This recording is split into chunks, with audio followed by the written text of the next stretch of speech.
you can do at home, the summer edition.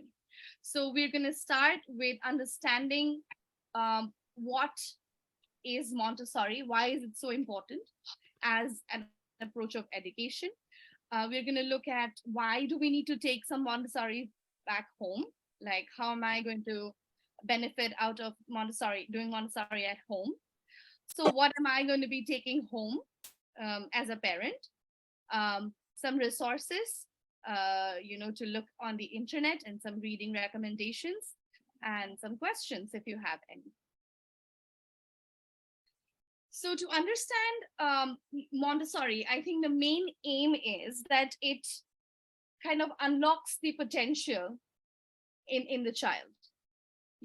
So Montessori as an approach in itself would always focus on the entire child, on the whole child.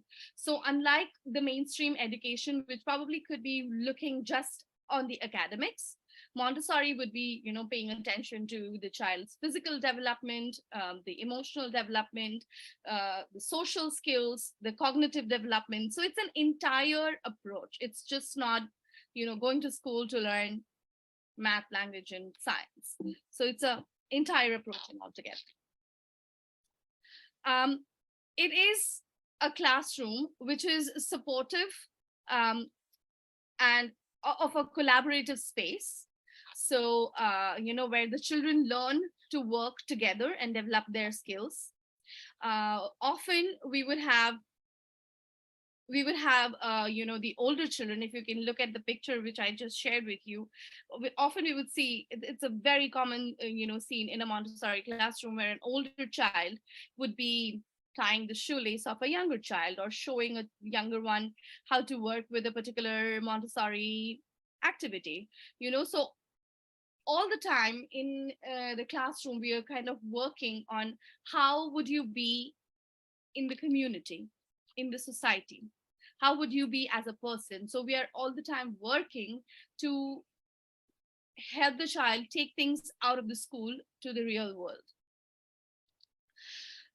There is freedom within limits. So they are free to make choices about their learning while still adhering to established guidelines.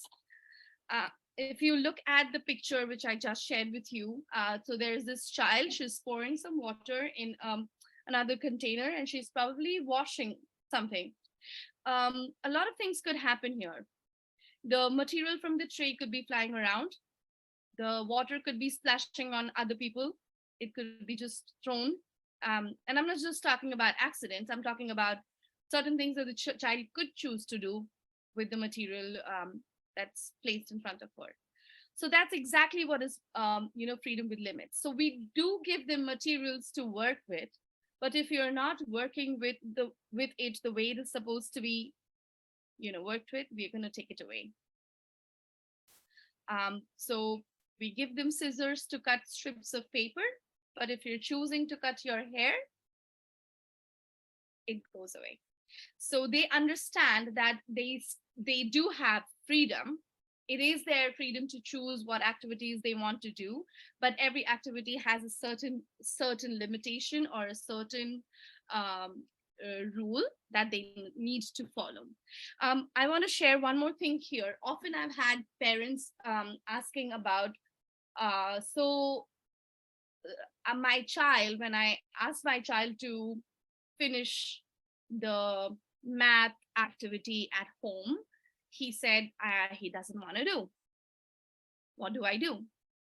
So I would always say, give them two options. So either you could do math activity, or you could do a science project. You choose what you want to do. You are still, the boss. You're still making the decision, but these are the two options that you have. So it is, again, kind of putting a limit to the freedom that they have. And that's exactly how children learn to be the right member in the society.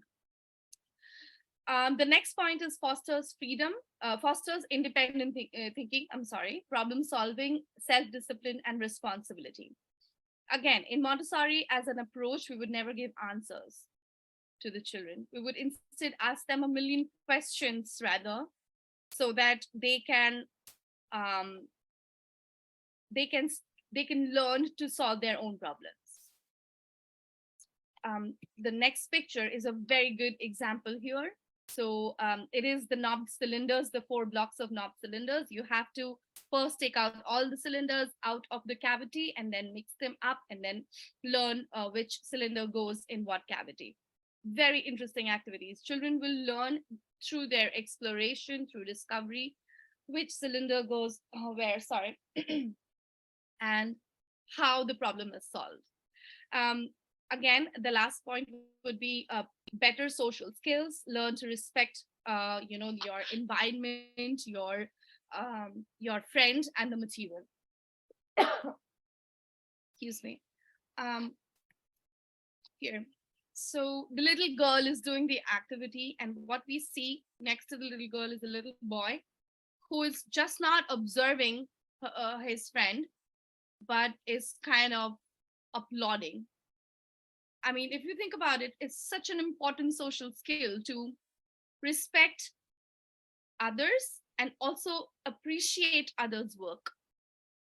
That's exactly what is happening here. Again, a very common scene that we see on an everyday basis in our classrooms.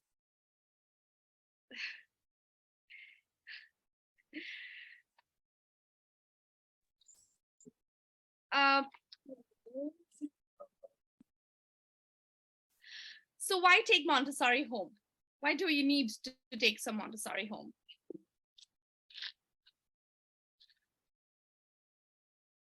A busy and an independent child is a happy child. Hello. So it's very common when you see a child who's independent, who's fiercely independent. That child is full of confidence, full of self-esteem, and the moment you want to even try to help that child, and that child will go no.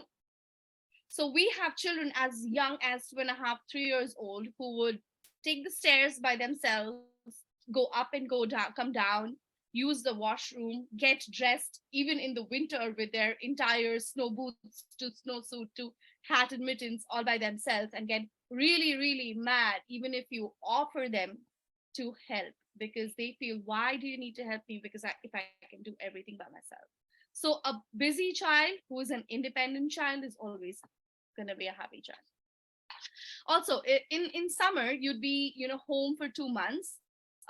So you'd not be coming to school. So if you're doing Montessori at home, there would be obviously consistency in education. Whatever we are doing here, if a little bit of that is done as well at home, you'd know that, okay, when the child comes back in September, he'd still be in that mood or in that flow. Parents would spend much more time now with the children, unlike the rest of the year when they spend so much more time with us. So the parents it would be like a resource for parents to be, up their sleeve. And whenever they feel the need, and whenever they feel the child needs it, they could use the resources that we're going to share with you. Children and their sensitive periods. So it's very interesting, and I would encourage every one of you to later go back and maybe research a little bit of sensitive periods at a later time, because it's very detailed and it's very deep. So Maria Montessori said that a child from 0 to 6 years old has different sensitive periods. So say, for example, at a certain age in their lives, say 2.5 years old, when you see that the child is moving towards pencils, he's just picking up pencils, trying to scribble. Maybe the child doesn't have the right pencil grip, but is kind of interested towards pencils. So she says that is the time, that is the sensitive period of the child of wanting to learn to write. There are periods in time when a child would go towards books and would look at books, look at pictures, would want to read more, would ask you to read more. And that's probably, their sensitive periods towards language. So having said that 2 months is a long period of time, there could be sensitive periods of a child coming in during that period in time. And if you are observant of the child, you would be able to put your finger and say, okay, I see my child is moving a lot. He want to work with cutting, he likes to touch the scissors, and probably that's the sensitive, that's the sensitive period of a fine motor skill. And you would use that time to give him more and more cutting activity, or reading activity, or numbers activity, whatever you look at, and you'll be able to cater to that need, and the child will be more confident and more, you know will have a stronger base and a stronger foundation for further learning for more complicated activities. The next would be academic and spiritual flourishing. Obviously, the more the child learns, the more the child finds purpose in their activity, the more happier and thriving they would be. And ready for life. That's the main aim of Montessori, is not to just get 100 on 100 in math or language or in geography, but to be ready for life outside the school. So that's exactly what's going to happen. I'm just going to give you a minute to look at the pictures. Oh, all right, okay. Probably we could share this with them later. Okay. You want to add something? Yes, basically the education is not indoctrination. It's not a whole bunch of fact goes into the child's head, and it's basically the end result of the education is ability to live successfully and happy. So you want to see your student or your own child to be happy and successful. And all these skills, step by step, from the lower, the easier, to the little bit harder and more complicated. And what we do actually in our school, what we do is the curriculum is laid on, and every time the teacher would teach one activity, it's always in that moment is written down. I did teach Johnny how to tie the shoe on October 15. Okay, October 16, I'm going to check it if he still knows how to tie the shoe. Yes, he knows. Okay, now I'm going to check it October 17 if he's able to tie his own shoes and Sophie's shoes. So I can put it there. I completed. He mastered how to tie the shoelace. And this is not just, this is only one skill. It goes in math, language. We've wrote down. We have these skills one by one, and they are basically like blocks on one of another. At the end, we'll give you the skill what you're going to use in a life, in every single subject. And we're not making a mistake of losing a child, and certain skills we are not teaching because we try to keep it in our head. What did I teach in math on today? It's written down. Next day is checked. A week after is checked. And so we do know a child is solid on certain skills, and then we give her more and more and more. And the age of 6, we do know they're able to multiplication, division, and so on. Yeah. Thank you, Ms. Julia. Let's just look at what we are going to take home as from the Montessori curriculum. Montessori, if you know, it is divided in 5 areas. So the basic 5 areas are practical life, sensorial, language, logic or math, and culture. So to give you a quick understanding of what these 5 areas are, practical life, like it sounds, are the activities that we do in practical life, the daily skills, basically of taking care of myself, taking care of my environment, and taking care of others. So it depends from, again, easier to more difficult. It's more concrete to more abstract activities. Sensorial, it targets the 5 senses, your vision, sense of smell, sense of taste, your hearing, and your touch.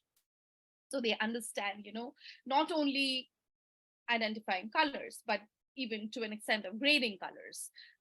Darkest to lightest. For sound, they understand, they listen to the different sounds and understand the different the volume or the pitch of different sounds. In language, it starts from building vocabulary to understanding sounds of the letters. How do you bring two or three sounds together to compose a word? How do you write these words, and how do you eventually read? Logic and math are a lot of problem solving, and of course math activities. We give them little activities where they have the small simpler problems, and eventually the problems would get more complicated. Everything in Montessori is very concrete to abstract. It applies for all 5 areas. Again, the last is culture, where basically it's history, geography, botany, and zoology. So a child learns to, gets to learn about the animals, the parts of the plant, the human body, the different internal organs, understands about the solar system, the different cultures, the different languages spoken around. So I would like to say the whole universe comes under culture. So this is what Montessori is. And this is exactly how I've divided my activities in the following slides.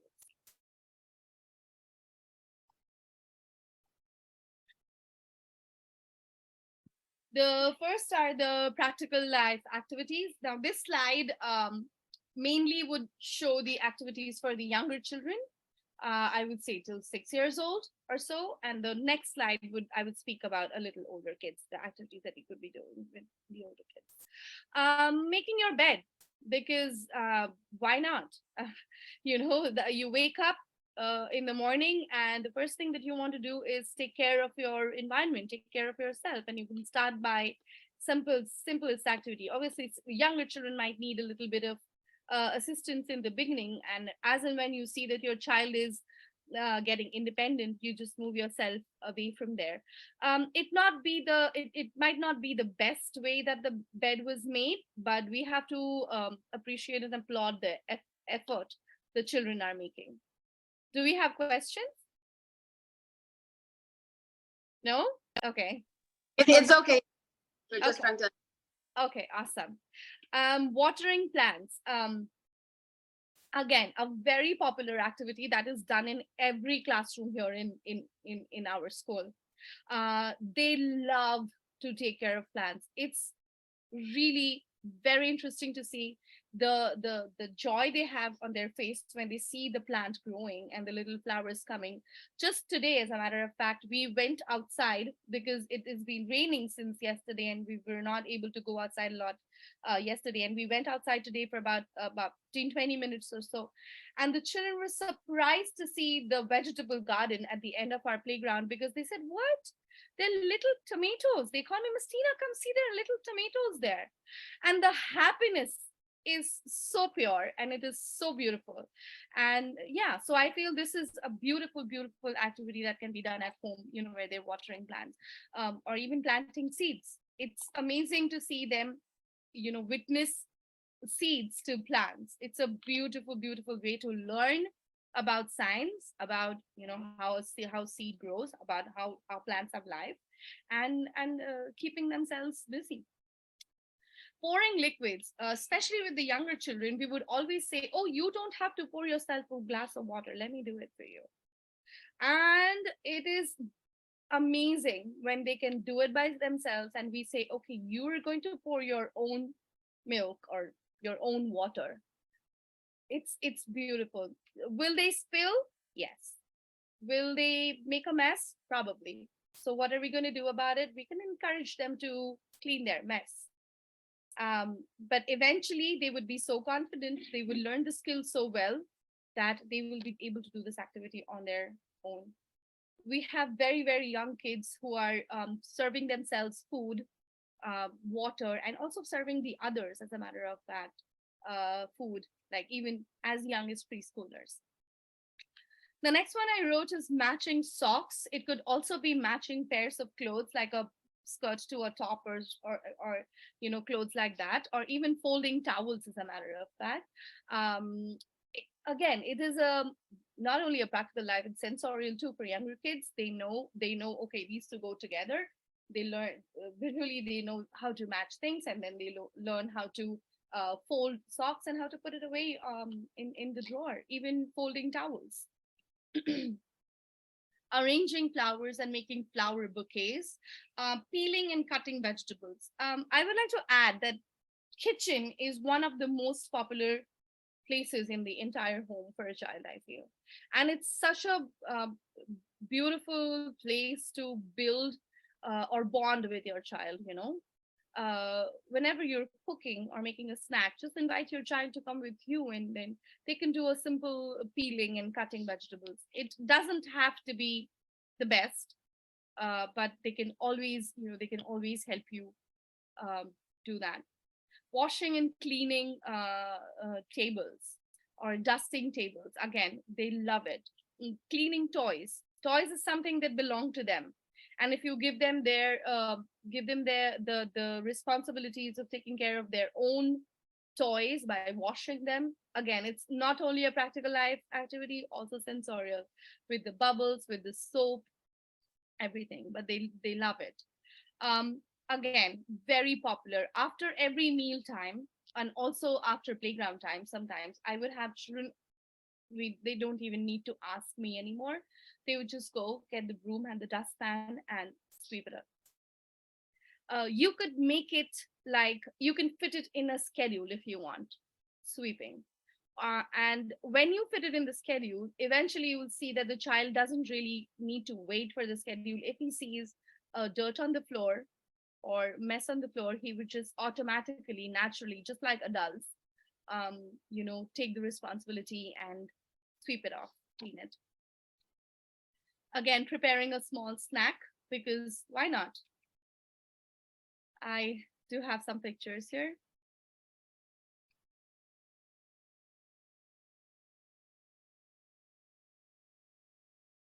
And these are real tools. These are real cutting activities. These are, Montessori doesn't give fake toys and fake toys to the child into a child's hand. These are, for example, when they peel the vegetable, that is real. You just have to make sure it's not dangerous, but it is real. And the broom is real, a smaller size, but it is real. It is real water. It is real sponge. And because every single kid wants to be a grown up, they want to do what you do.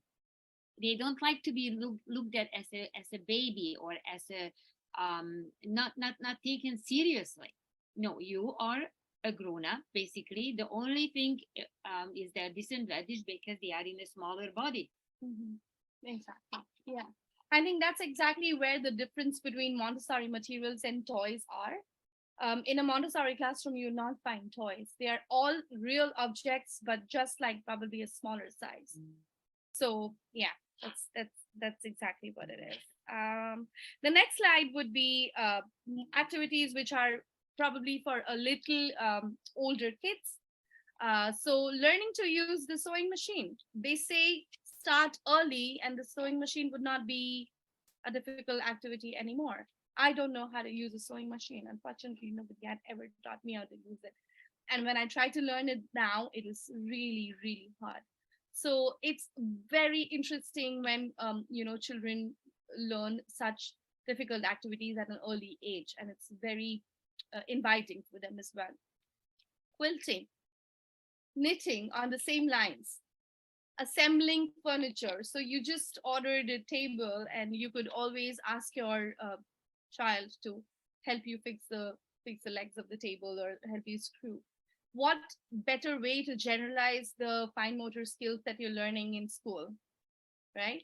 To use it in the real world. Woodworking. Many of our older children, they love woodworking, and it's probably, I would personally encourage it with a parent. Eventually you can remove yourself as and when you see that the child is getting really, really independent. But I feel these activities are a great activity to do as a family, as a parent child, partners also. Fixing a leaky faucet, even if it is just like flashing the flashlight, or holding the tools for you, just involve them so that they know that they were a part of something important. Give them the real life knowledge, and they're going to pick up a skill, and you're going to be just proud of them when they can do it in their world. Doing laundry, I feel this is very important even for younger kids. Even if they're not doing it on their own, by themselves, they could always assist a parent who's doing laundry. Reading to younger children. Here, often we have elementary children or the older children in a classroom come down and read a story to the younger kids. And it is such a two-way learning. You would feel that the little ones are learning more than the older ones, but no, it's a two-way learning. When the older children, the older child learns to be patient, to listen to the younger ones, to read again, to explain a few sentences. And it's beautiful to see how they are building their friendship, their relationship. And it's such an important skill for, that they're going to use outside the school. So it's beautiful. Transferring photos to digital images. Again, if your child is good at computers, you can show them how to use how to put pictures on the digital format.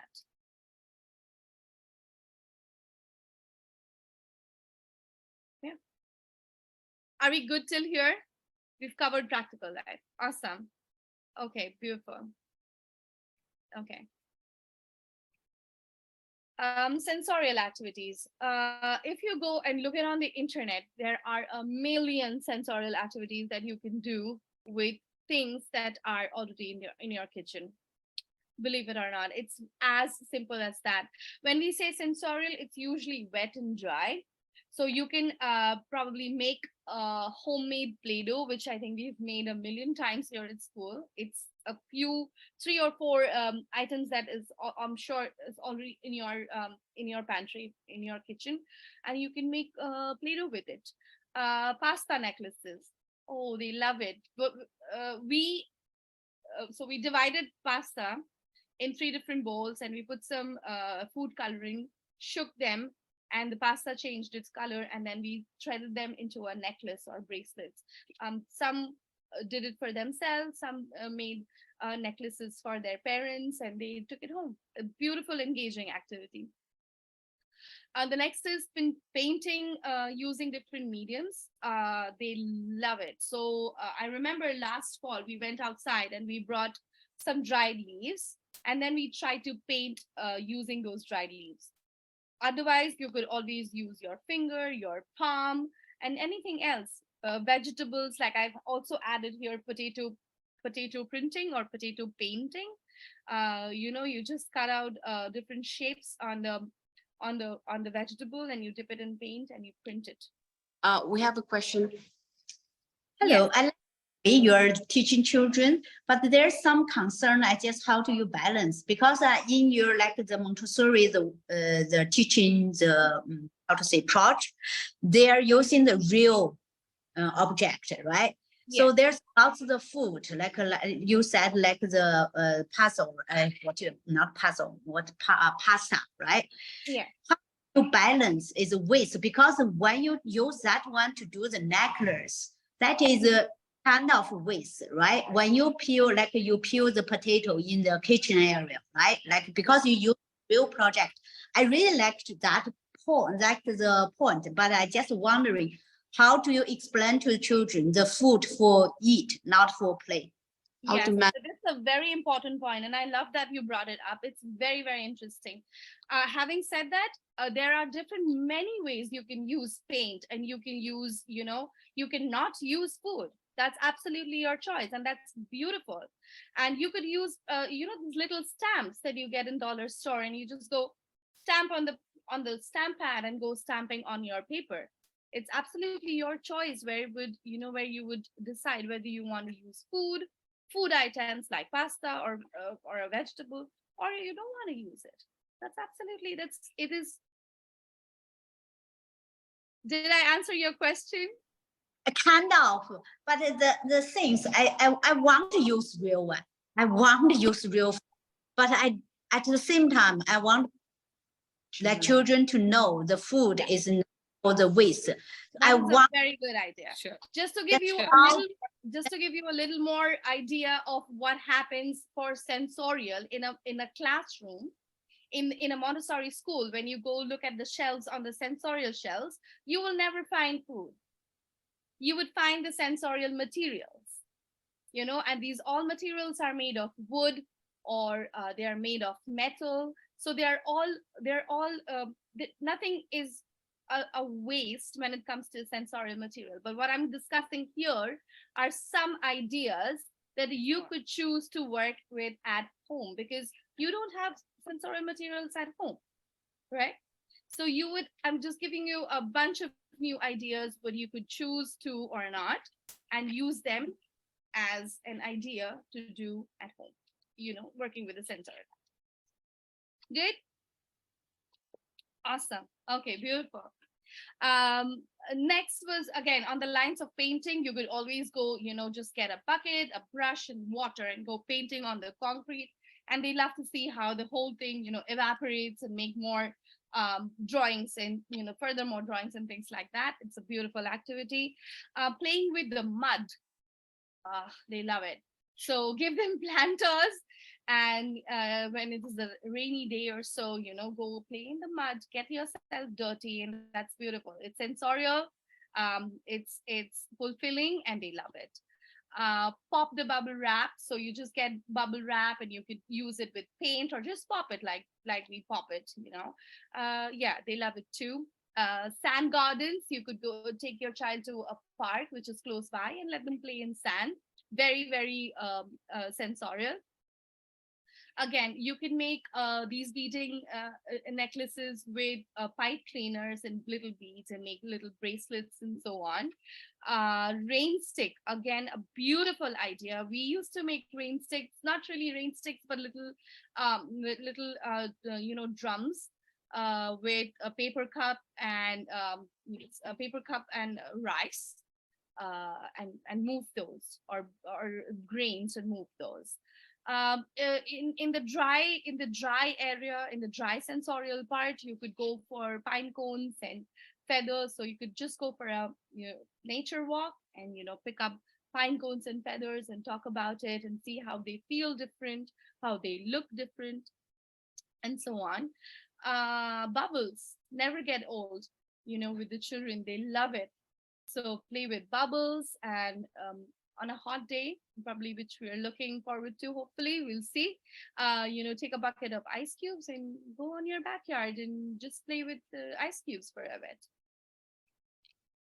The next slide would be, again, for a little older children. Bike rides. Go for bike rides. It's not only going to keep you active and healthy, but it's also sensorial. Family game nights. Sit together and just spend a few evenings playing games with your family. Stargazing. Take your child to camping, and maybe look at the beautiful stars. Such a fulfilling activity to do as a family. Building a water wall. Very interesting. Children love to do it with siblings, or even with their family, as a matter of fact, where they build water walls. Yeah, there you go. So yeah, it's very interesting to see how they explore the water walls, and how they can solve the problem and do with them. Lava lamp science projects, or any science project, as a matter of fact, anything that could be done with the family. Pottery. Very recently, we did pottery with a few of our children in one of our events in Fun Fair, and they loved it. And they said, we should do it once a week, Miss Tina. We should do it. It's so enriching sensorially, not only for the children. Actually, I enjoyed it as much as them, to be honest. So yeah, pottery, camping, and again, painting. Fulfilling in every way, in every sensorial way that we can imagine.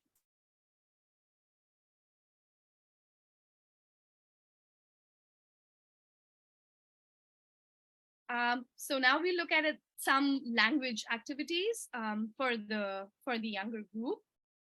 Yeah.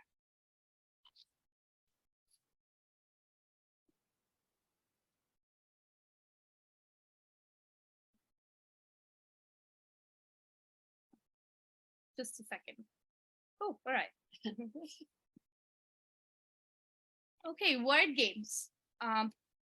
Build words, build simple words, build difficult words, build phonetic words, build non-phonetic words, depending on the level of your child, obviously.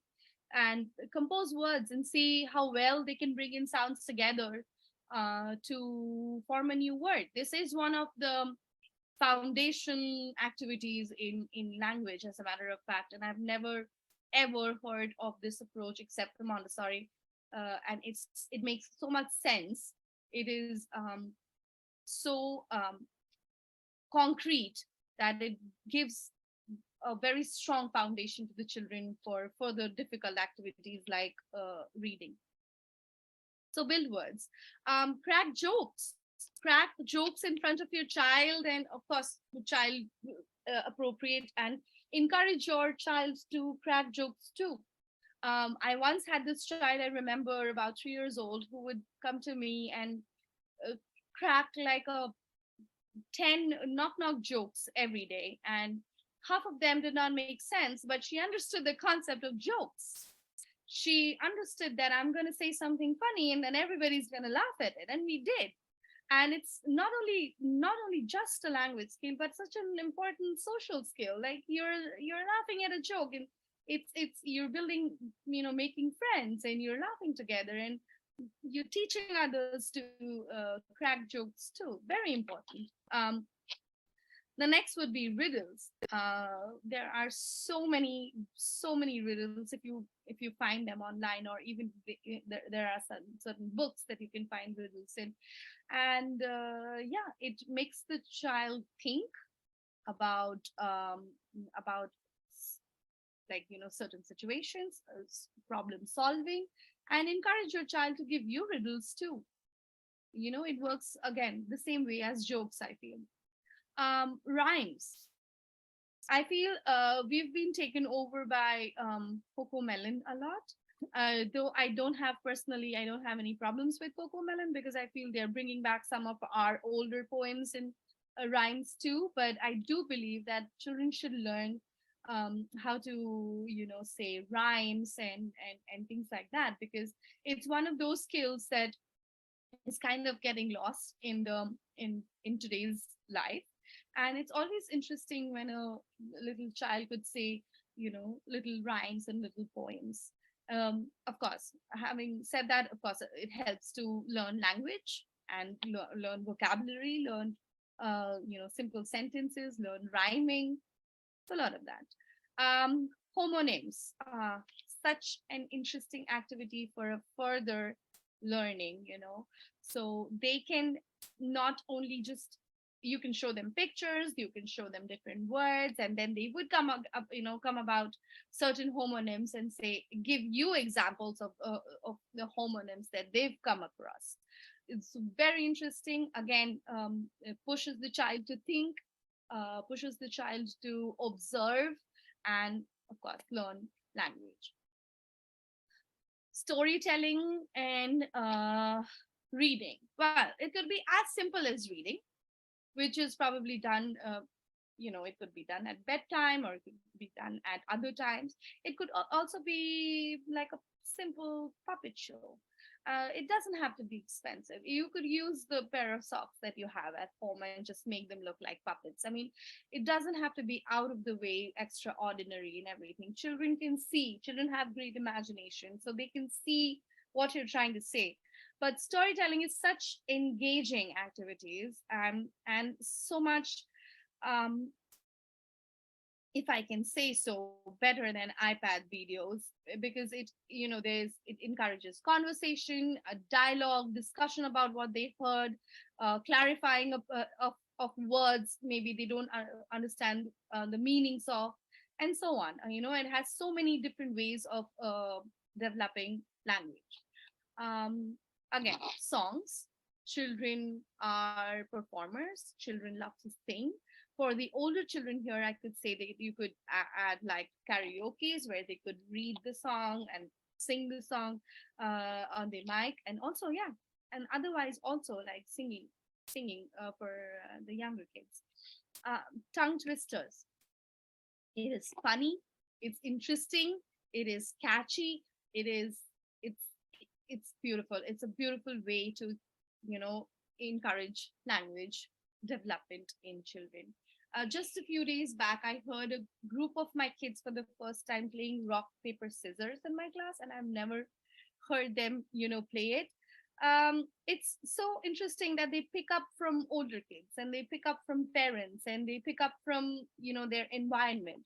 So it's very important that we give them an encouraging environment, a positive environment with the right things in their environment, so that the learning becomes easier and smoother. So yeah, so these are some of the language activities that could be done at home with the younger children. With the older kids,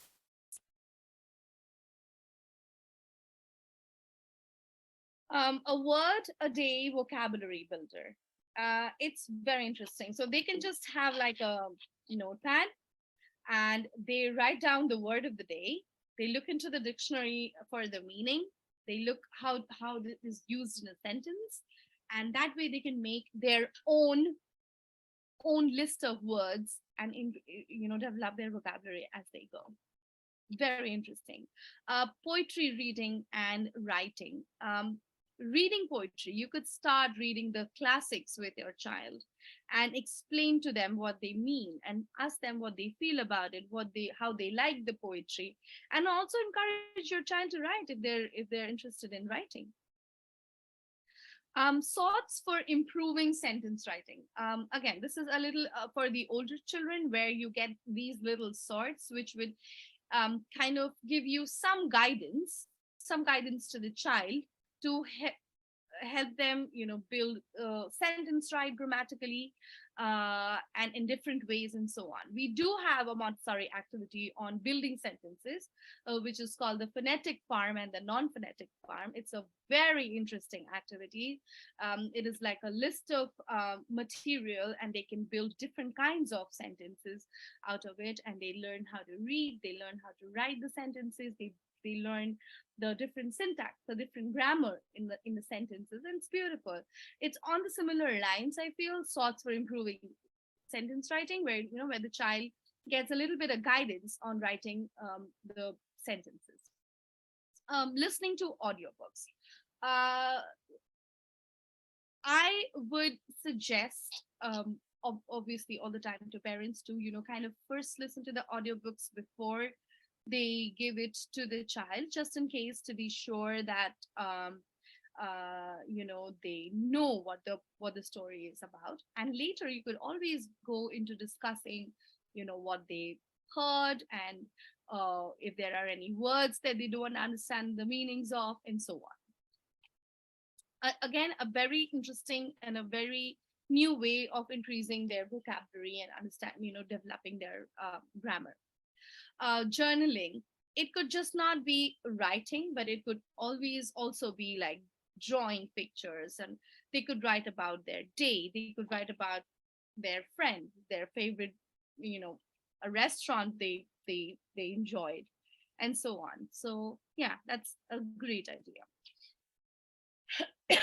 Writing surveys are basically like little questions, which kind of, again, encourage children to write more.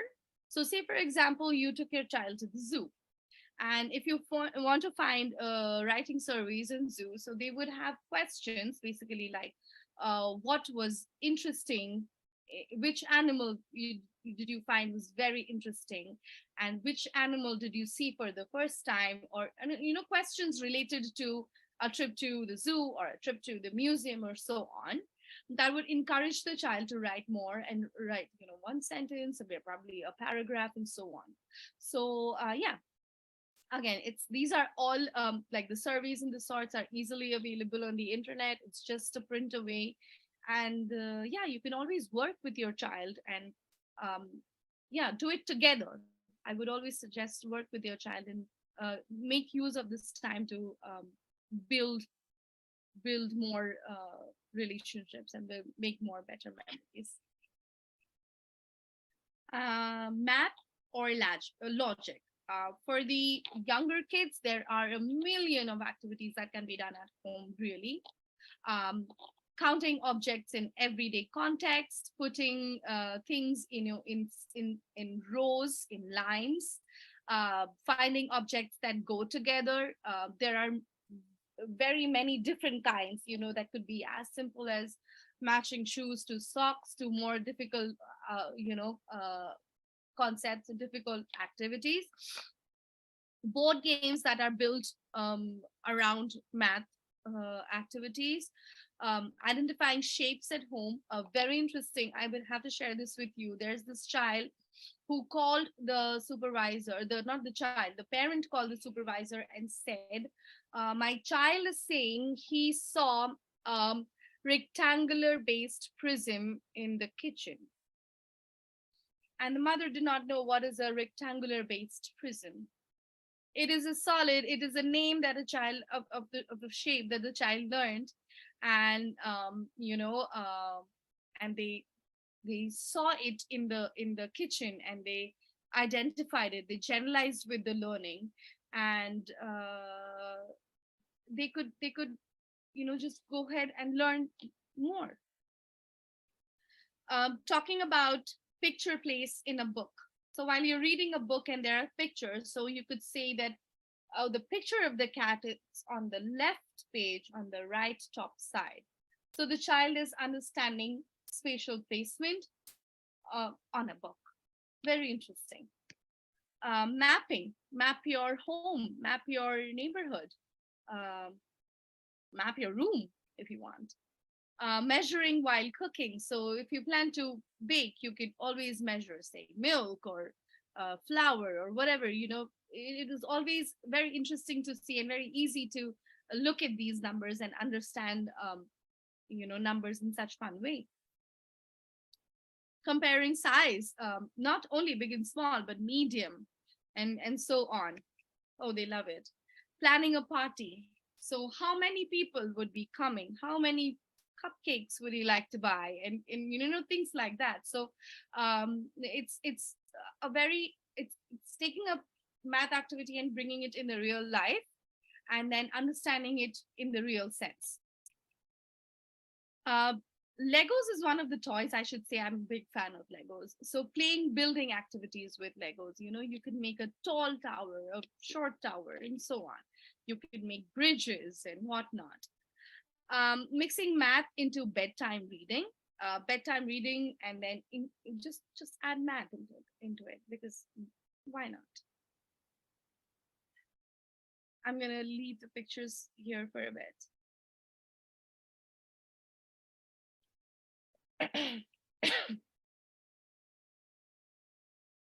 Okay, so math for a little older group would be fraction wars. So you could just use things like a deck of cards and pencils to understand fractions, and then discover more about it, talk more about it, discuss more about it, and so on. Today's number, I wanted to see the picture for today's number. It's very interesting, almost like the word of a day. So you choose a number, and it could be any number that you want, and then you do things with it, like you add 3, you add 25, you subtract 5, or you write the next 3 even numbers or the next 3 odd numbers. Very interesting and very engaging for children. Which number doesn't belong? So I think all of these activities are kind of games. Multiplication circles, or which number doesn't belong, or food math activities. They are all games that can be used in learning math skills. Money math, very interesting for older children. They love it. We just had a fun fair where we had a lemonade stand, and our upper elementary children were thrilled because they earned some money from the tip and by selling lemonade, and they loved it. They loved to calculate their money and how do we exchange, how do we make the exchange, and all of that. number puzzle game, and so on. So these are beautiful, beautiful, games that can be played with your parent, like the parents or the family, and it's engaging and it's educating at the same time.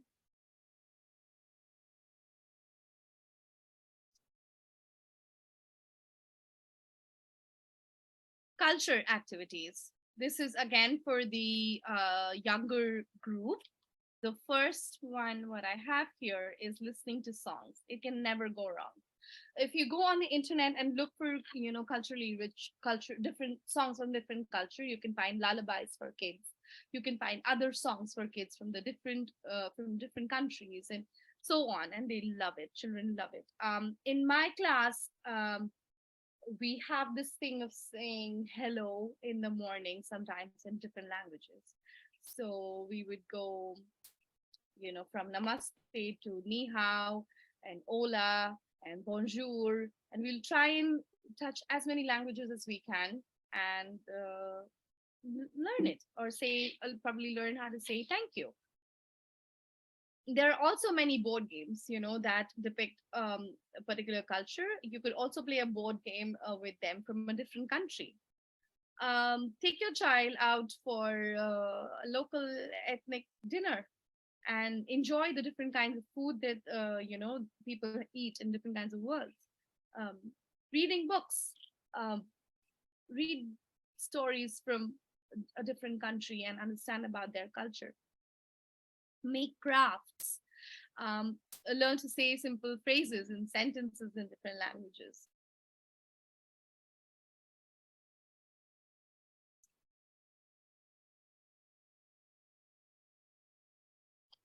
Beautiful. For the older children, making pen pals. Again, don't leave your child to just make pen pals. Make sure that you know who they're writing to and what they're what the other person is writing to your child. I mean, it's a great idea, but just be careful for the safety and security of your child. Attend cultural festivals. Go for different, festivals where there's food and probably dances and handicrafts and things like that. Researching money around the world. So in Canada we use dollars, but in India we use rupees, and understand the different currencies around the different world. Heading to local museums, they love it. Acting out folk tales, again a huge hit amongst the older children. Reading books, making crafts, the different, you could make those different bracelets and everything, and bake or cook a special recipe from another country. So if you have a friend who's from a different country, and ask them to come to your house probably and share a recipe with you, and just make a recipe from a different country and enjoy it. Yes. I think we've reached the end of it. Yeah. I do have some recommendations. I would like to speak about the videos first. The first two are, I think, from this family called the Napa family. She's a mother of two girls, and she has built her entire home in the Montessori setup. It's very interesting to see how you can do Montessori using the materials available at home. And I think the final video is about how you can do Montessori a little with the older children, say 12 to 14 years old, what all you can add in their curriculum, in their day, or, change in their day to make it more Montessori. About the books, Montessori Today by Paula Pock. Again, it's a very, very important, very interesting book. But my favorite is The Discovery of the Child by Maria Montessori herself. If you have a younger child, it's the best book, to read. It's going to give you so many tips and so many ideas of working with a younger child, a younger mind. It's amazing. Yeah, I think we've reached the end of it. If any of you have any questions, I'm just going to quickly look at the chat.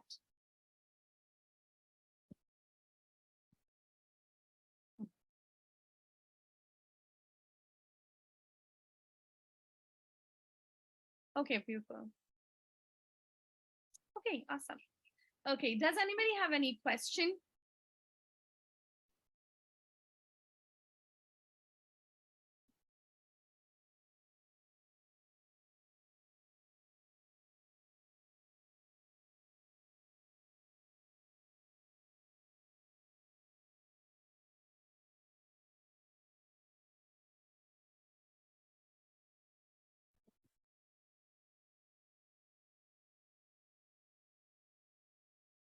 Oh, you're welcome. Oakley, you're welcome. Thank you. Thank you for joining, really.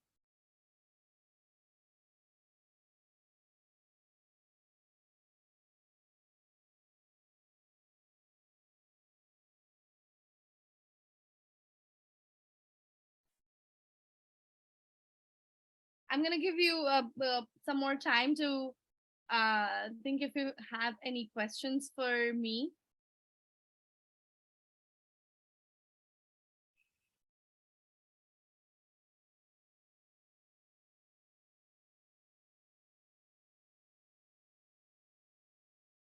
Hi, Rafia. I just see your message. No worries. Thank you, Eva and Leah. Thank you, Chiharu.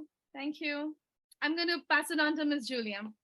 And if you, it would be nice to know if you just can give us of what other topics you would be interested, because we want to work with you.